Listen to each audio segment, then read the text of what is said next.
Le decían dormilón, y una espada que era mágica, por eso le decían espada mágica. Así. Pero resulta que un día la historia comienza porque salió el caballero y se quedó dormido. No. ¿Para qué les voy a contar si lo van a ver a continuación, verdad? Pero en cada historia hay un personaje antagónico, aquí también. Hay un monstruo y un brujo embrujador malvado que conocerán a continuación. Con ustedes, el caballero dormilón y la espada mágica.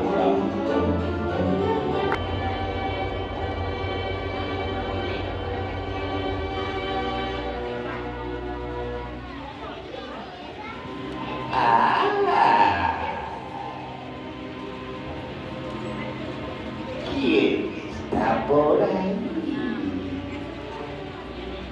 ¡Ay, niños! ¡Qué feos!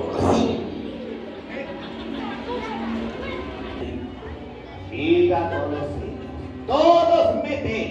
¿Verdad que me temen? No. ¿Verdad que me temen? No. Me temen tanto que dicen no, que no lo hacen a la religión. Palacio y raptes a la princesa. Allá está la princesa indefensa. Así el rey no tendrá otra que entregarle todo su reino. Porque he escuchado que el brujo embrujador quiere venir a hacernos daño. Por favor, muy atenta. Está bien, padre, está bien. Hubo otra cosa importante que quería decirte, hija mía. He escuchado por allí unos rumores. ¿Qué has escuchado, padre? He escuchado que está saliendo con un caballero. ¡Ay, sí, padre! ¡Es tan lindo! No es lindo, no es lindo. Escucha, ese caballero le dicen el caballero dormilón, ¿es cierto? Sí, padre, es tan cool.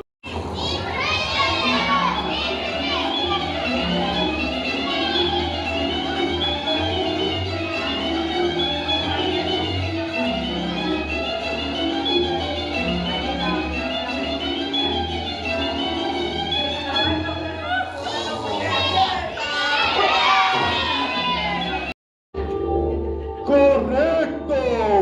¡Correcto! Nadie había respondido esa pregunta. Me caes bien, caballero. Te voy a ayudar cuando vayas a enfrentar al monstruo de 3 cabezas. Siempre anda por el medio. Siempre por el medio. Y cuando enfrentes al brujo, recuerda, utiliza tu inteligencia. De verdad que no entiendo, montaña. Ya, lárgate.